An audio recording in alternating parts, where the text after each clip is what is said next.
Welcome back to Sports Pantomaths. Thank you for tuning in on this Martin Luther King Jr. evening.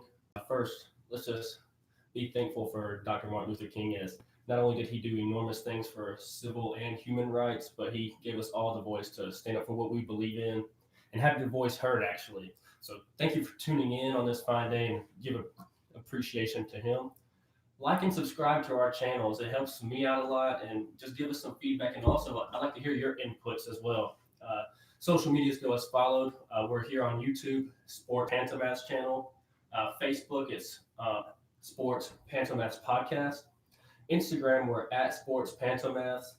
Twitter, at Sports Pantomath1. And you can email us at sportspantomaths@gmail.com. You can find us on Spotify and Apple Podcasts, Google Podcasts, which is under Sports Pantomaths. So first, just in some breaking MLB news that happened today, the Braves signed King Felix Hernandez to the Braves. So on a $1 million minor league contract. How do I feel about it? It's a minor league contract. He's a veteran who hopefully will just bring a lot of expertise and experience to the Braves young guys.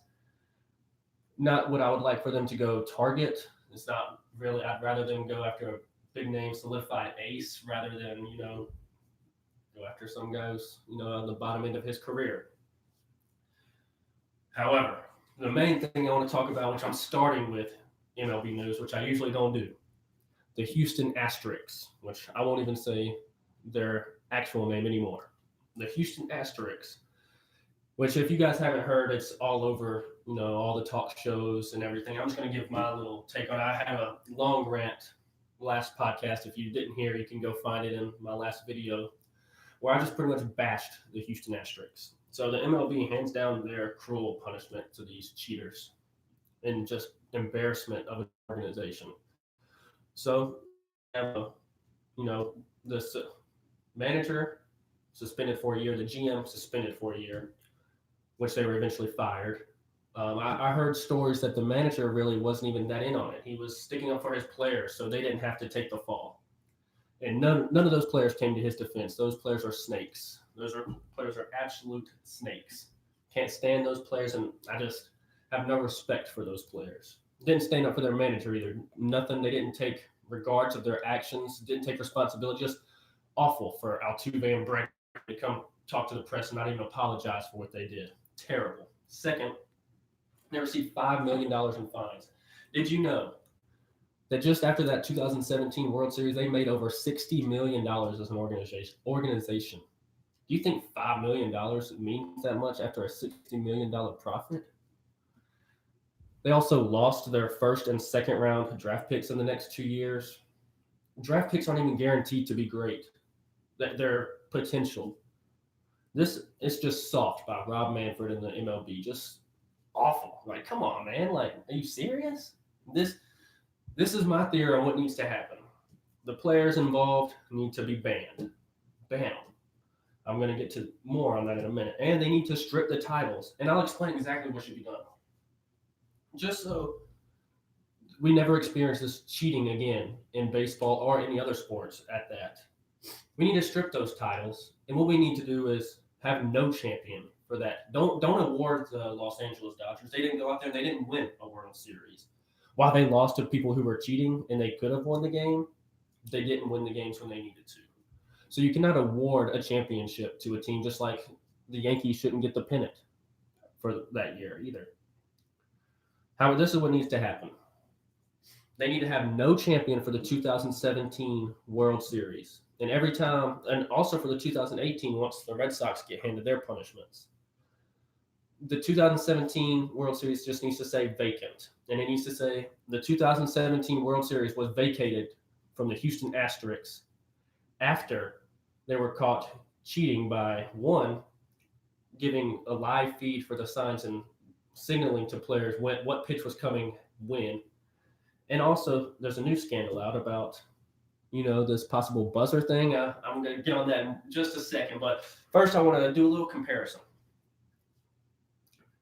Pete Rose, all-time Major League hits leader, played more games than anybody, loved baseball, and played with a passion that a lot of us don't see today.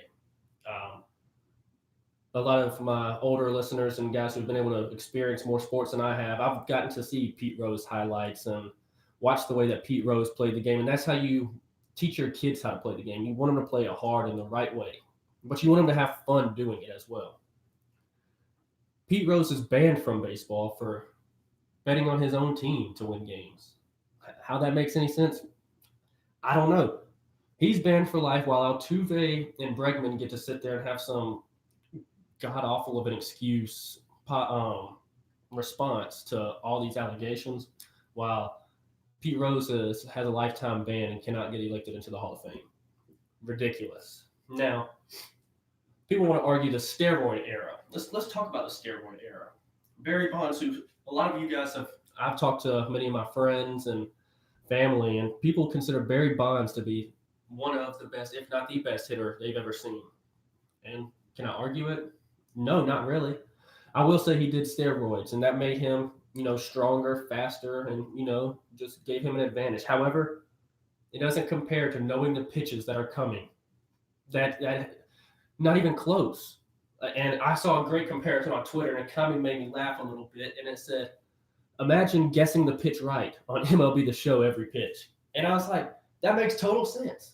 When I guess fastball inside and I guess it right, I'm turning on that. And 9 times out of 10, it's doubling the gap, a home run, base hit, hard hit ball, and I'm timing it up. Timing is one of the keys in baseball. You got to have good time. You got to be able to first have the hand-eye coordination, the timing to hit the ball. So Barry Bonds, he had the hand-eye coordination. And, hey, he guessed right. He wasn't using some sign-stealing technology to give himself an advantage. He was, stronger, faster, bigger. But, hey, what can you argue? 73 home runs in a season. If he would have known what pitch was coming, could you imagine? He would have 100 home run season. It would have been stuff we've never seen before. So this is worse than steroids to me. This is the worst that you can get, and it only got worse. So I'm on Twitter. None of this is confirmed. So hear me out. None of this is confirmed.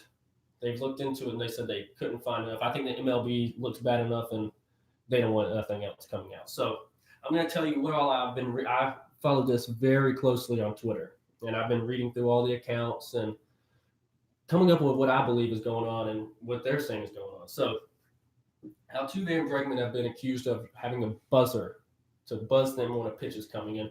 And there's got a lot of good memes. For example, Altuve getting electrocuted when a pitch is coming. It's funny. So go look up some of those memes. You get a good laugh in. So I'm going to just explain the video real quick and tell you what I saw. Altuve first hits a walk-off home run off of Aroldis Chapman, who throws over 100 miles per hour. On the pitch that he hits out is an 84-mile-an-hour off-speed pitch on the outside corner. Now, for you guys who haven't played baseball or just aren't getting the terms that I'm talking about right here. Okay, so he usually throws 100 miles an hour. How hard it is to time that up is you have to be guessing and you have to be ready looking for fastball. How he guesses an 84-mile-an-hour off-speed pitch on a 2-1 count when the batter's ahead, he should be looking for a fastball. Just seems a little fishy. Now, some guys can guess right, and maybe that's the case. So I'm going to keep going. He hits the walk-off home run. He's coming to home plate, and they catch him on video saying, "Don't remove my shirt. Don't remove my shirt." And I don't remember the reporter's name who asked him the post-game interview. They says, "Why didn't you want your shirt removed after you hit the home run?" He says he's shy, and his wife got onto him the last time he did it. Now, and on Twitter, someone posted pictures of him taking his own shirt off after hitting walk-off hits. Does that seem like the shy person to you? Now, let's keep on going. Twitter account claiming to be Carlos Beltran, a player who was involved in the whole cheating system performed by the Houston Asterisks, was fired before he even could coach a game for the New York Mets, an organization he spent a long time with. And his niece confirms some of these things that are going on. However, I found a Twitter account named Gary Sheffield Jr., who claims that the account is a former player who was on the Astros who did not agree with what was going on.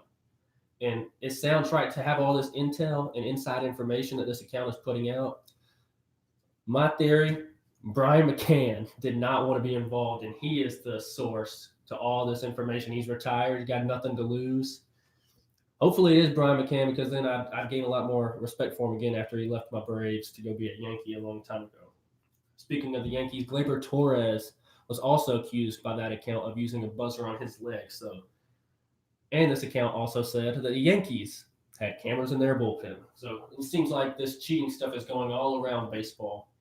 And baseball needs to go ahead and step up to the plate and say, this is what we're going to do. Cheating will not be tolerated, and we need to go with the most severe punishment so we do not have this reoccurring trend in baseball. So, you're kind of getting my conspiracy theories on right here. And some people are going to be like, dude, this dude is out of his mind. He's crazy. That's part of this. This is me having fun talking about my opinion, and hopefully I'm getting you going and you're wanting to comment and give your feedback to me. So I'd love to hear it. So here's some more conspiracy theories for you that I got, and I've just been coming up with these all week. I love watching football, and I love coming up with scenarios in my head, especially for the NFL draft. So while these are not confirmed to happen, and I don't necessarily believe that they're going to happen, it'd just be awesome to watch happen. So I'm gonna just give you a couple of them, and these are Cole's NFL conspiracy theories. First, Carolina will trade up in the draft or make a trade for Joe Burrow. I love Joe Brady going to the Panthers, and you saw how those two worked well together at LSU, extremely well, record-breaking season well. They meshed together very well. Matt Rule coming in, guy you want to play for, great coach, and then you got Joe Brady, who's an awesome offensive mind. They worked well together. I don't know if the Bengals are going to trade this number one pick, which I'm going to get to that in a second. But just talking about Buddy, even if they don't trade up for Joe Burrow, there's always a chance that they trade up for Tua. And I was talking to a good buddy. He's a Bama fan and a Falcons fan, Zach. He was telling me what it would be like to have to watch his favorite college football player, Tua, go to the Panthers and play for the Panthers against their rival, the Falcons, who he is a fan of. So he said it'd be awful to watch, and he'd have to just give Tua a golf clap after he did something good. So I thought it was funny. Shout out to Zach.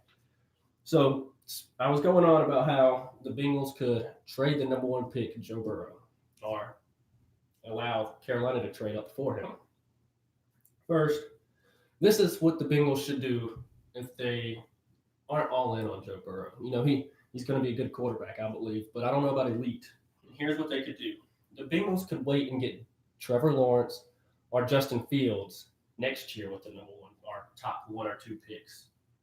First, here's the first step. Acquire Cam Newton from the Panthers. And this is how a trade that I just built up in my head and got bored and was like, let's just see how this will work. So the Panthers received this year's number one pick, getting Joe Burrow. The Bengals receive a swap of this year's first-round picks, Carolina's first-round pick next year, and a second-round swap of picks this year. Also, you receive Cam Newton, and after that, you trade Cam Newton to a contending team because that's what Cam Newton deserves. He deserves to go to a team that can contend. He doesn't deserve to go to a rebuilding team to try to have to carry that weight. And you trade him for no lower than a second-round pick. Preferably a first, but if you can get a second-round pick, then there you go. So now you've stocked up. You can use this year's one pick to get a playmaker, whether it be on the defensive line or the offensive line.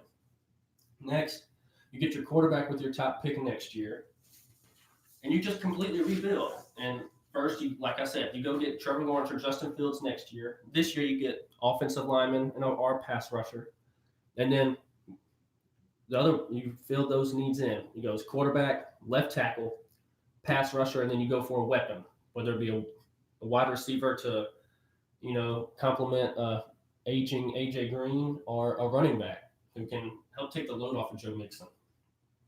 So that's my next conspiracy theory. Last, which is out there. It's out there, but it would be so cool to watch it. So I believe Sean Payton is going to one day coach the Dallas Cowboys, and I don't know if he'll replace Mike McCarthy. I don't. But I think Sean Payton will go to the Dallas Cowboys, and Ed Orgeron, who loves Louisiana, will take over his spot as the New Orleans Saints coach. Now, is it realistic? Maybe not. But hear me out. LSU was his dream job. Now, what's bigger in Louisiana? Is it LSU or is it the Saints? I know both of them are huge in LSU, but I feel like they're more of a Saints state. I think it would be bigger for Louisiana for him to coach the Saints than LSU. Am I going to be right? I don't think so. But it'd be awesome to see Ed Orgeron to the Saints, Sean Payton to the Cowboys, and I think both of those teams would still be great teams. I think it should be really cool to see if you want me to be honest with you.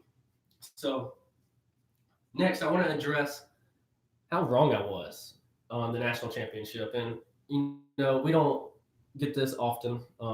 Some people don't really like to admit that they're wrong. I'm a person who I don't mind saying, I'm wrong or I was wrong here. So, one, I want to start with the game didn't really live up to the hype. Clemson started hot, and at one point I was like, man, maybe I should have put some money on Clemson. But it faded out, and we saw Trevor Lawrence look rattled, overthrows, almost a little panickish.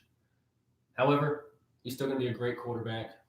Joe Burrow outplayed him, and I did not expect that. So, shout out to Joe Burrow, proving me wrong, and I'm so glad. One thing, I'm going to keep going before I get on Joe Burrow. So, LSU looked dominant again. That's the best offense I've seen in a long time. It was just very explosive, very, very explosive. And I thought Clemson would limit those plays, and they didn't. We saw LSU just dominate the whole second half, and this is what their defense was sneaky good. A sneaky good defense that had playmakers and just kind of underperformed this year and then hit their strides in the right moment and came to play against Clemson and shut them down. Going on Joe Burrow. Joe Burrow is going to be a good NFL quarterback. I don't know about elite. I don't know. I'm going to have to see him. That's a big talent and speed jump, and he's not going to have these same top wide receivers to throw to. Great tight end, great offensive line, great running back. He's surrounded by pieces. Now, when he goes to the Bengals, now it's a bad offensive line. You got A.J. Green, who's not that healthy. You got Joe Mixon, who's not bad, just he's not bad. He's a good running back. Bengals weren't a good team this year. You're going to a bad team. When you came to LSU, you're coming into a team that's the top 5 in recruiting every year almost. They recruit well. They got the players. So it's going to be tough for him to make that adjustment. I'm excited to watch him because I love his confidence in himself and his willingness to let his guys go make a play and trusting his guys to go make a play. We don't see that with many quarterbacks now. We see more, I don't trust this guy that much, or I'm gonna throw it away so I can be conservative, not make the mistake downfield. Personally, I don't mind if my quarterback throws interceptions on the deep ball, especially on a 40-yard pass downfield. It almost kind of serves as a punt to a point. If your wide receiver can get them down right there, then hey, it's almost like a punt in that scenario. So I like his willingness to be almost a gunslinger to a point, but he's more of a smart gunslinger. His throws, or maybe it was more of a scheme that made the throws look easy, but he just always, and if it was one-on-one, he let his guy go make the play, and I loved that. Speaking of how he's going to progress to the NFL, I'm going to go ahead and get on these conference championship games from this weekend. So, first game, the Chiefs versus the Titans was a great watch. I watched both games all day. I didn't really leave the bed. I just sat there all day and just watched the games. And when I watch the games, I type notes in my phone just so I can kind of re-spark my memory when I'm getting everything ready for my podcasts. So I just take notes during the games and kind of what stands out to me. And this is some things that stood out to me the most. Mike Vrabel is the coach of the Tennessee Titans for years to come. Years to come. He's just a different-minded guy, and he's just going to out-coach guys for many more seasons to come. I love Mike Vrabel in Tennessee. I'm not sure what they're going to do at the quarterback position yet, but he came ready to coach. Only thing is, last thing on Vrabel, watch videos of him doing the drills with his players and working with his players. I love seeing that in my coach or in a coach, and I'd love to watch him coach. I'm excited to watch him coach. He's going to be great, and he's just a player's coach too. It seems like they got behind, and Derrick Henry, shout out for an amazing postseason, something we may not see again for a long, long time. Over 180 yards back-to-back games. However, the Chiefs defense came ready for him, and Frank Clark backed up that trash talking. I was gonna bash him because I was like, man, Derrick Henry, you don't trash talk that man, but he backed it up, and I loved it. You want to talk trash? Hey, back it up, and you know what the Chiefs defense did, and I respect the hell out of that. That's awesome. I love watching just a physical football game, and Virgil just ran into the best football player I've ever seen, Patrick Mahomes, or Pat Mahomes, as you guys, if you Shannon, I'm skipping Shannon Undisputed. I watch that show often, and Shannon's always calling him Mahomes boy, so I had to shout out Pat Mahomes boy. He's incredible. What I don't know what he can do now. You got to worry about him running around using his legs.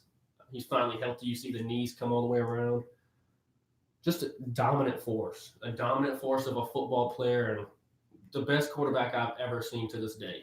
He's topped Aaron Rodgers. He's topped Manning. He's topped Brady, all on talent, or what I've seen and what they can do, and the throws he can make, the plays he can make, and he's just got this it factor. That run down the sideline and then carrying three defenders into the end zone, you don't see that often. And it's awesome to be able to watch it. So I'm not going to give you my Super Bowl predictions yet either. We're going to save that for the next podcast for sure. So going back, he got the throwing accuracy. He can throw the ball. I don't even know how. 70 yards at least. Goodness gracious, he's got a cannon of an arm. And have you seen the throws he makes on the run? It's just the throws he makes on the run are what blows my mind the most. And looking away and throwing the ball to this guy, he picks apart zone. You can't cover the Chiefs in man because of all the playmakers. And their defense. Oh man, like the similarities between them and LSU is insane. They both have elite quarterbacks. Well, Joe Burrow being elite for college and Pat Mahomes being the best quarterback I've ever seen. You have the playmaking quarterback. You have the playmakers. You have the Tyreek Hills, the Sammy Watkins, the Travis Kelce's, the running game. Mecole Hardman. And on LSU, you got Jamar Chase, Justin Jefferson, Edwards-Helaire, Thaddeus Moss. I'm seeing a lot of similarities. Now, here's the other thing. Sneaky good defense. All year, towards the end, we're like, man, LSU's defense, I don't know. They didn't look good against Ole Miss. They didn't look good against Vanderbilt. I don't know about LSU's defense. Same thing for Kansas City. I don't know about it. Kansas City defense. How are they against the run? Can they get after their quarterback? Can they, how's their secondary going to hold up? It's sneaky good defense. And it's an experienced defense. You got Frank Clark down there causing havoc. And then you got the Honey Badger in the secondary. And just those two guys can make a huge impact. And they're also missing is it Chris Jones, defensive tackle? Missing him as well. He played limited snaps. So they're just getting healthier. They bottled up Derrick Henry. They came ready to play, and I'm so glad the Chiefs won. I wanted to see them in the Super Bowl. Now, for my other pick where I picked the Packers, I've never been let down so bad by Aaron Rodgers. And this is from one who owns an Aaron Rodgers jersey. Honest, I wanted to throw it in the trash. Throw it in the trash after I watch Aaron Rodgers fumble a snap and not be the first guy on the ground to go after it. What the hell is that? Are you a leader? What kind of leader does that? Oh, I dropped the ball. Let me just, stand back. Someone else will get it. That is the most Aaron Rodgers thing I've seen, and I've always been the defender of Aaron Rodgers, and I will no longer be. I don't know who showed up for the first half. Aaron Rodgers looks like an old man out there. Honestly. He looks like he doesn't want to get hit. He doesn't want to go out there and, put his body on the line for the team. And he doesn't seem like a team guy. He seems like a me guy. Throwing this pass away. Let me check down and keep my completion percentage at a high rate so I look efficient. It's what everyone knows me as. It's an excuse. Like that. That's awful. He came ready to play. He looked decent in the second half, but it's back to it. He's conservative. And then it's, it's 27-0. Let me start pushing the ball downfield. Well, great job, Aaron Rodgers. Finally, you realize it. We need to start scoring some points quick because we're down 27 points after the first half. And don't even start trying to blame the defense, the running game. No one came to play, especially the offense. The offense was probably the worst part to watch.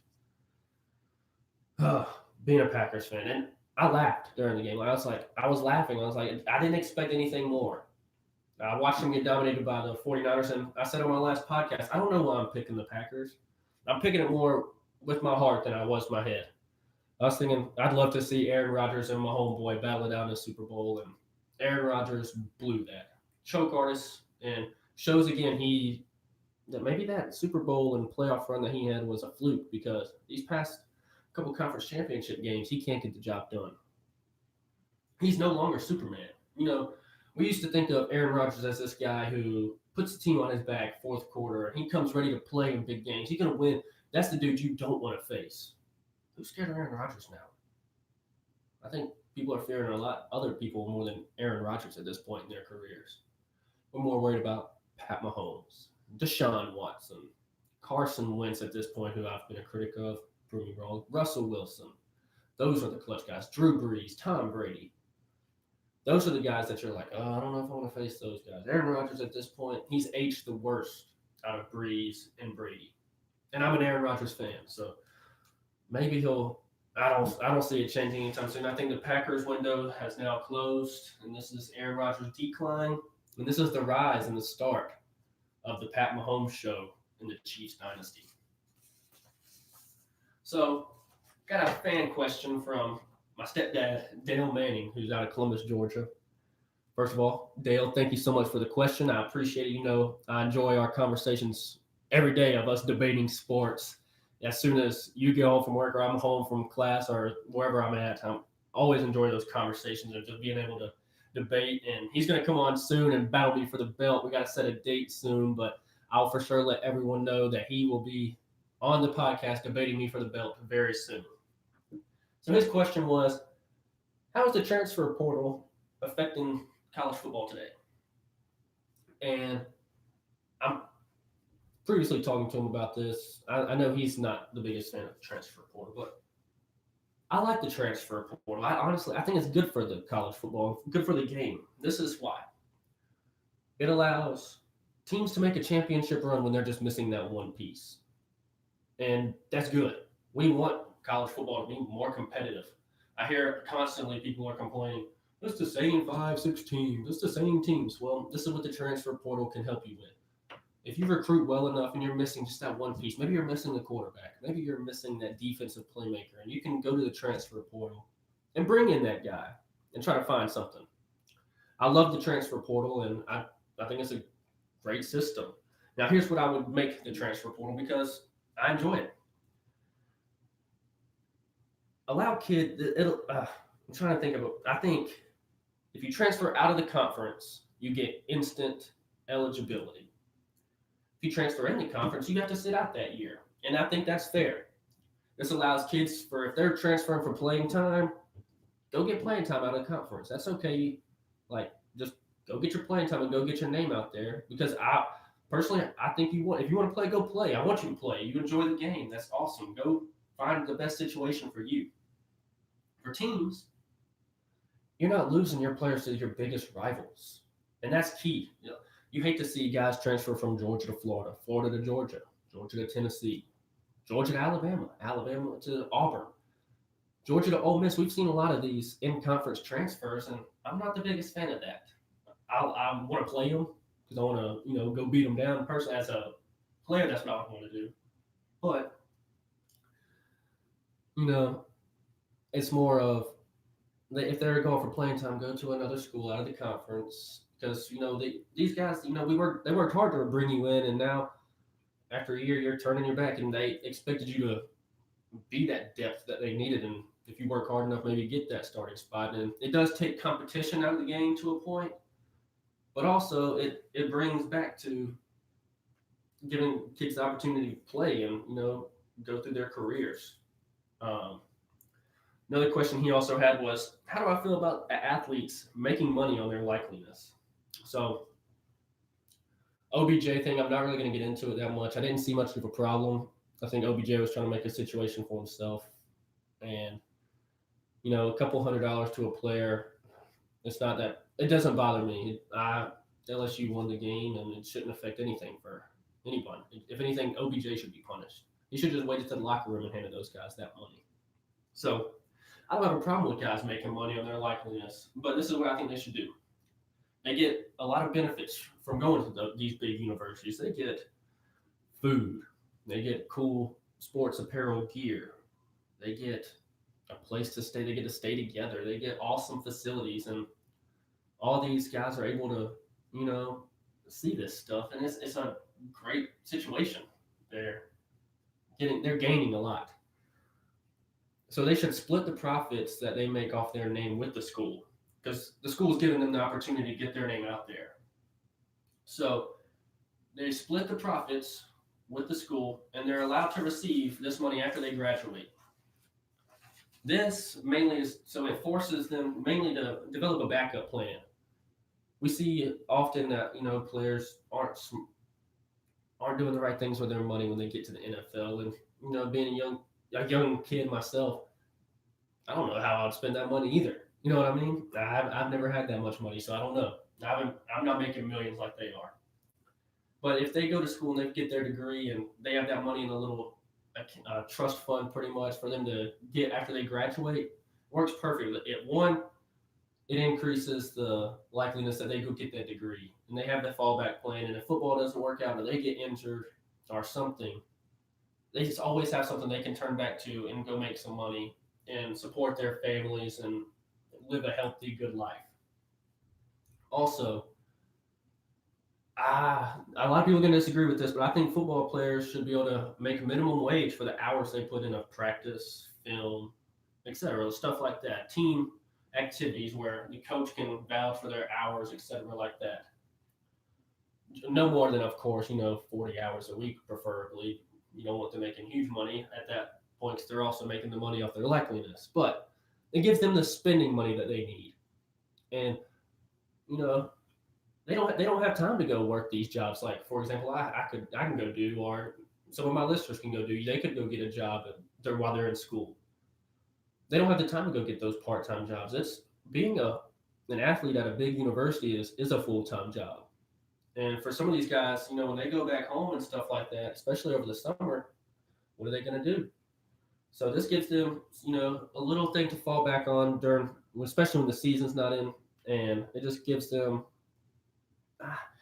I think they should be paid a little bit. The schools are bringing in a lot of money, so they should get a little bit of money to help them out.